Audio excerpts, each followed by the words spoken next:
The sun beat down mercilessly on the crowded urban alley, where the air was thick with the stench of decay and neglect. The ground was littered with trash, discarded bottles, torn newspapers, and plastic bags that fluttered like ghosts in the hot breeze. Graffiti-covered walls rose on either side, their vibrant colors faded and worn from years of exposure to the elements. The alley seemed forgotten by time, tucked away behind the city's bustling streets, where only the stray rats and the occasional passerby dared to venture. The only sound was the distant hum of traffic and the relentless buzz of flies circling the refuse scattered in the corners. Jason, a young black boy of about 12, walked down the alley, his bare feet brushing the gritty pavement. His clothes, torn and worn from months of use, hung loosely from his slender frame. His hair was unkempt, a tangle of curls that matched the wild look in his eyes that had seen too much, too soon. Despite the heat, there was a quiet resilience in his every step, a sense of determination in his movement. He'd grown up in these harsh conditions, learned to navigate the streets like a second skin. But today, something felt different, something in the air, an unsettling weight that he couldn't place. As Jason approached a dark corner of the alley, his footfall slowed. He heard it then, a faint, desperate cry, so small and fragile it seemed to get lost in the vast emptiness around him. It didn't belong here, in this place where only silence had reigned for so long. His heart skipped a beat. His instincts kicked in before his mind could process the situation, and without hesitation, he quickened his pace toward the sound. Turning the corner, Jason froze. There, in the shadow of a crumbling wall, lay a baby. A small, fragile white baby, wrapped in a tattered blanket that was dirt-streaked and torn. The baby's skin was pale, almost ghostly against the grime of the alley, and a wound on its forehead bled slowly, staining the fabric. The cries were weak, each sound filled with pain, a desperate plea for help that seemed to pierce the air like a scream. Jason's breath caught in his throat. The baby, no older than a few months, was alone in the dirt, its cries echoing in the empty alley. Jason's mind raced, a storm of thoughts flooding his head. Who would leave a baby here, abandoned and alone? His eyes scanned the alley for any sign of a parent or caregiver, but there was nothing. Only the sound of the baby's cries that seemed to grow weaker by the second. For a moment, Jason stood frozen. His heart pounded in his chest as his mind struggled to catch up with the situation in front of him. The baby was so small, so innocent, and yet it lay in the dirt, vulnerable and exposed. The wound on its forehead was not severe, but it was enough to make the baby's cries more painful, more desperate. Jason's initial shock quickly transformed into action. He didn't hesitate. He had seen too much hardship in his life to turn away now, especially not from something so helpless. Slowly, cautiously, he stepped forward, kneeling beside the baby. His hands trembled, but his grip was firm as he gently scooped the child into his arms. The baby's cries intensified as he lifted it, and Jason could feel its tiny body shivering against his chest.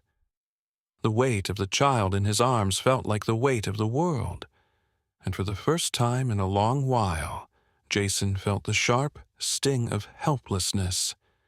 His eyes scanned the alley again, but still there was no one in sight. The baby's cries echoed in his ears, and he could feel the urgency building inside him. He wasn't sure where he would take the baby or what he would do next, but he knew he couldn't leave it here. Jason stood up slowly, his arms cradling the fragile life against his chest. He looked down at the baby, whose face was scrunched in pain, its eyes squeezed shut as it continued to cry. He whispered softly, almost to himself, "I got you. I won't leave you." As he started walking, his footsteps tentative but determined, he felt a surge of protectiveness wash over him. He didn't know what the future would hold for him or the baby, but in this moment, he would not let this child face the world alone. The alley, once an empty and silent place, now felt like a backdrop to an act of unexpected compassion. Jason's heart beat a little faster, a little stronger, with every step. He didn't know what kind of world he was bringing this baby into, but for now, he could offer it one thing that mattered: safety. Jason stood still in the alley, the baby in his arms, his heart racing. He looked around, but there was no sign of anyone. No one who could have left the child here, abandoned in the dirt. The alley was empty, save for the crumpled trash and the walls that seemed to close in around him. His mind raced, trying to piece together what had just happened. How had this baby ended up alone? Why had no one come for it? The baby's weak cries, still echoing in his ears, were a sharp reminder of the urgency of the situation. Jason's pulse quickened. The child was small, its skin pale and fragile, and its cries were filled with pain. Jason couldn't help but feel a deep sense of responsibility, even though he barely understood why. The baby's helplessness tugged at his heart in a way he couldn't ignore. For a moment, he stood there, frozen. The world around him felt distant, like he was trapped in a dream where nothing made sense. His life had always been about survival. In the alley, he had learned to scrap together whatever he could to get by, avoiding danger, keeping his head down, staying out of the way. Those were his rules. And here he was, holding a fragile, helpless baby in a place where nobody cared.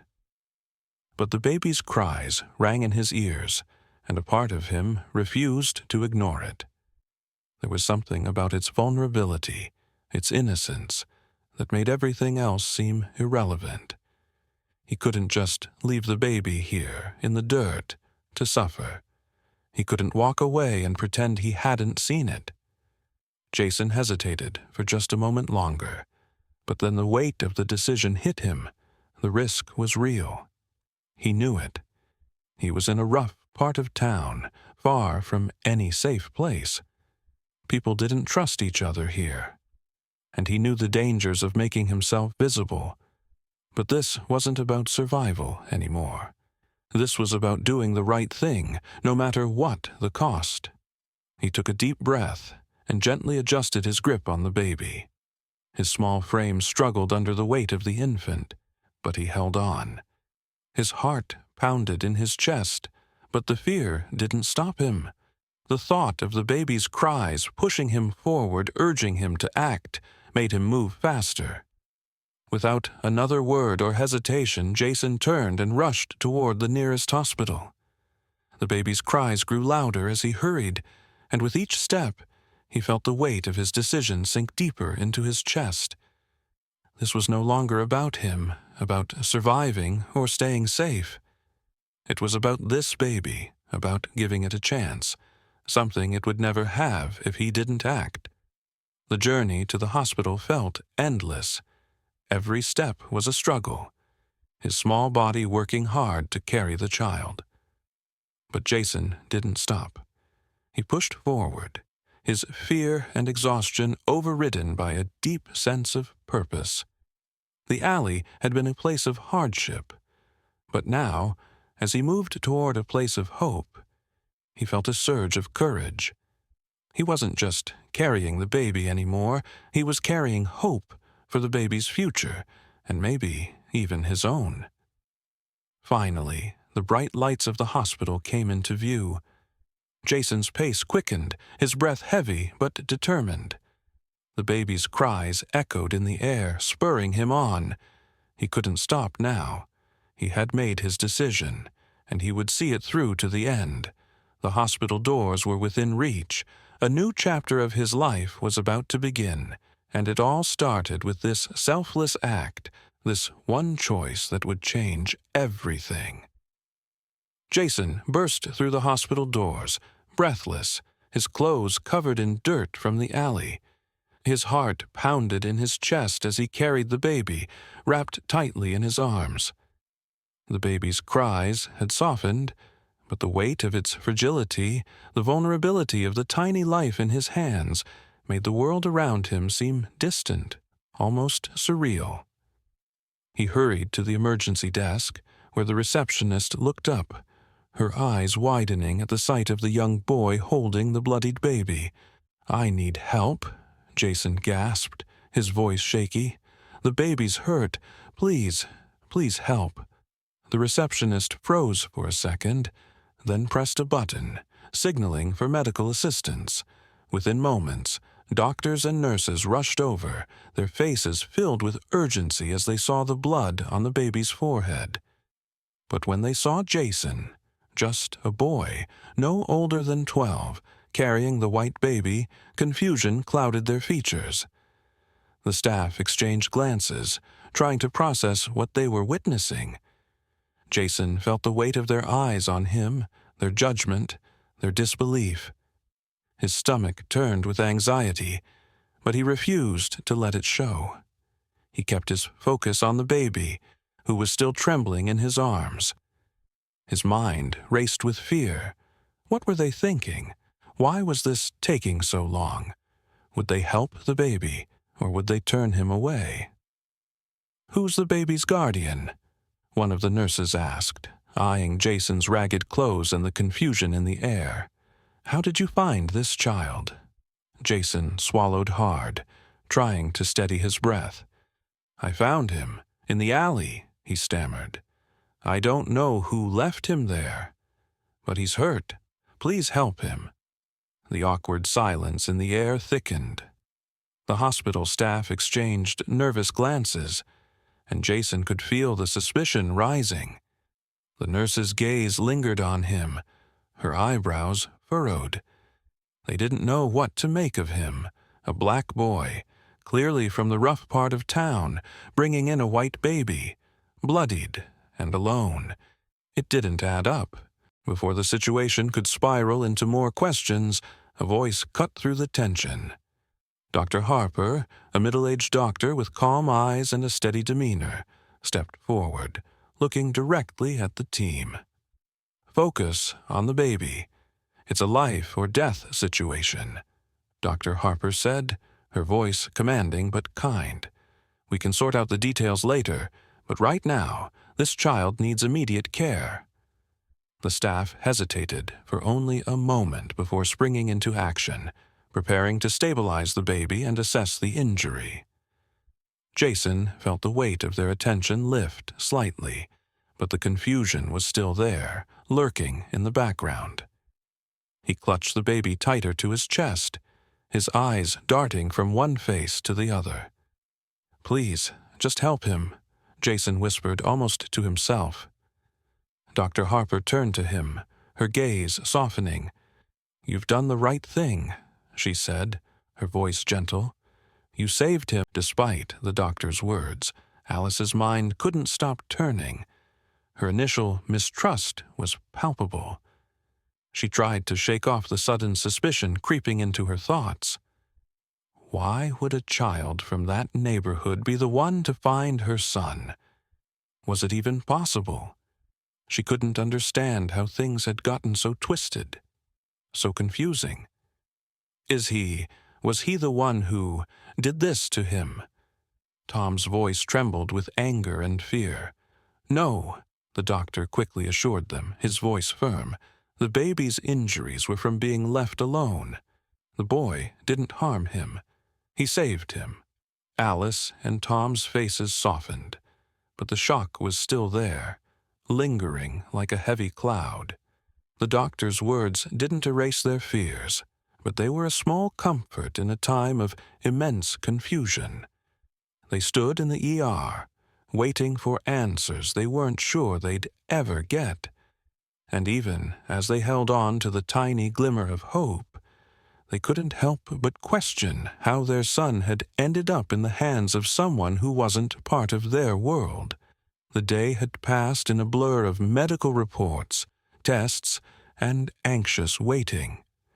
The baby's condition, once critical, had stabilized, but the mystery of how she had ended up in the alley was still unsolved.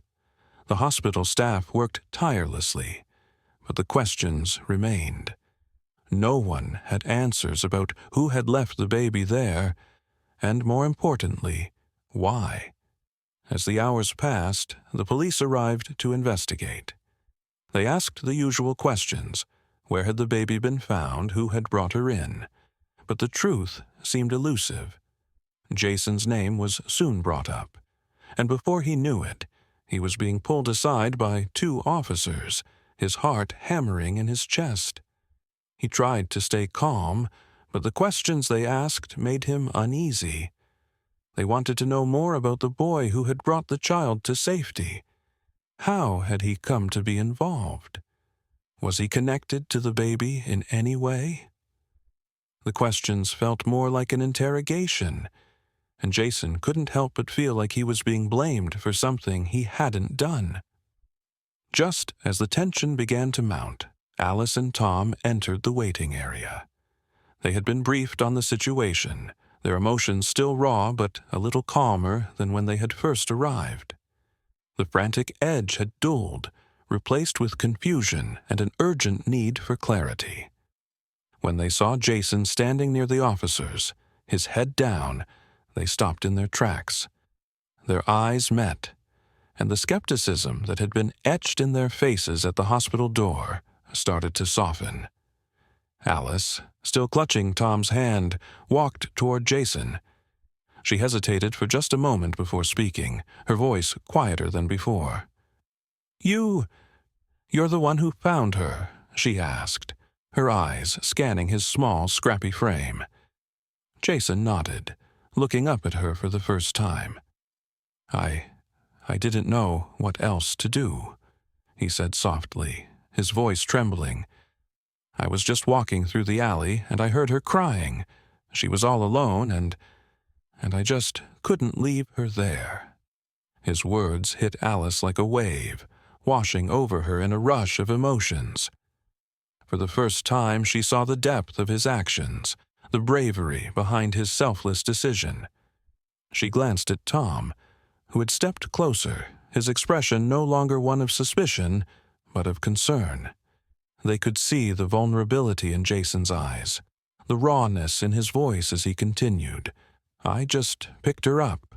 She was crying, and I thought she might die if I didn't do something," Jason continued, his voice shaking more now. "So I ran here. I didn't know if they'd help her, but I had to try." Alice's heart clenched as she heard his words. This boy, so young, had seen the baby in need and done what so many adults would have avoided. He didn't hesitate. He didn't question his actions. He just helped. And for that, Alice couldn't help but feel a deep sense of gratitude. She knelt down in front of him, her hands trembling as she reached out and took his. Jason looked at her in surprise, but Alice's voice was steady, though thick with emotion. "You saved our baby," she said, her voice breaking slightly. "You saved her life. We don't know how to thank you." Jason's eyes widened, and for the first time since he had walked into the hospital, he allowed himself to let out a shaky breath. Alice's words, her gratitude, washed over him like a balm. He hadn't expected this. He hadn't expected to be seen as a hero. But here they were, looking at him not with fear or suspicion, but with thankfulness. Tom, too, stepped forward, his face softened with appreciation. "You did something we couldn't do," he said, his voice quieter now. "You gave her a chance." Jason swallowed hard, his throat tight. He didn't know how to respond to that. He hadn't done it for thanks. He'd done it because it was the right thing to do. But hearing the parents' gratitude, seeing the way they looked at him, made him feel something he hadn't felt in a long time: pride. Alice and Tom stood up, still holding Jason's hands, their gazes filled with recognition. They didn't see a boy who had caused harm or confusion anymore. They saw a hero, someone who had acted without hesitation, with nothing but pure compassion in his heart. And for the first time, Jason realized he wasn't just a boy from the streets. He was someone capable of making a difference, someone who had saved a life. It was a realization that would stay with him forever. Jason's act of courage didn't go unnoticed. News outlets quickly picked up the story of the young boy who had found and saved a baby in the alley. The images of Jason holding the infant, covered in dirt yet resolute, spread across TV screens, social media feeds, and newspapers. His story became a symbol of hope, his bravery igniting something in people all over the country. People were inspired by his selflessness, his refusal to let fear or danger stop him from doing what was right. Jason, a boy from the forgotten parts of the city, had sparked a flame that couldn't be extinguished. Back in Jason's neighborhood, the news of his actions spread like wildfire. The alley, long a place of despair and hopelessness, began to take on a new meaning. The community, which had been weighed down by neglect and poverty, started to view Jason as a symbol of hope. His bravery had sparked something within the people around him. Neighbors who had once ignored each other now offered words of encouragement. Parents looked at Jason and saw the potential for something better, something more than the life the streets had promised him. The alley where Jason had found the baby was no longer just a place of broken dreams. It was a place where kindness could thrive. But the biggest change came from Alice and Tom. After everything Jason had done for their child, they felt an overwhelming sense of gratitude and responsibility. They couldn't forget the young boy who had saved their baby's life, who had risked everything to bring her to safety. They had seen something in him that they couldn't ignore, a potential that had been overshadowed by the harshness of his circumstances. One evening, after the whirlwind of media attention had quieted down, Alice and Tom sat down with Jason. They told him they wanted to offer him something more than what he had now. "Jason," Alice said softly, her eyes filled with sincerity, "you saved our daughter's life, and because of that, we owe you so much. But more than that, we see something in you, something that deserves a chance. You've got so much potential, and we want to help you get there." Tom nodded, his voice filled with emotion. "You deserve more than the life you've been handed. We want to give you a chance at a better future. A future where you don't have to worry about survival. A future where you can grow and learn and have the opportunities you deserve." The offer hung in the air, and Jason sat there, stunned. His world had always been confined to the alley, to the streets. He had never dared to dream beyond the life he had known. But now, suddenly, the possibility of something different seemed real. For the first time, he felt a flicker of hope, something he hadn't allowed himself to feel before. Jason hesitated, uncertainty clouding his mind. What would life be like outside of the alley? Was he ready for this change? But as he looked at Alice and Tom, who had offered him so much without hesitation, he knew that this was an opportunity he couldn't pass up. "I'll do it," he said quietly, his voice steady, despite the nervousness he felt. "I'll take the chance." The decision set his life on a new path. With Alice and Tom's guidance, Jason began attending school, learning new things, and opening his mind to the possibilities of a future he had never imagined. The community that had once looked at him with indifference now rallied behind him, cheering for his success and supporting his journey. His story became a catalyst for change in the neighborhood, a testament to what could happen when someone chose kindness over fear, when someone chose hope over despair. The final scene shows Jason sitting at a table in his new home, surrounded by books and a notebook, the faint sounds of laughter from the next room drifting in. He's working on his schoolwork, his mind focused, his future wide open before him. The camera zooms out to show the window, where in the distance, the alley where Jason had found the baby stands, no longer a place of despair, but a symbol of change. The screen fades to black, and the message is clear. The future, though uncertain, is full of possibilities. And Jason, with the help of others, is on his way to a new life.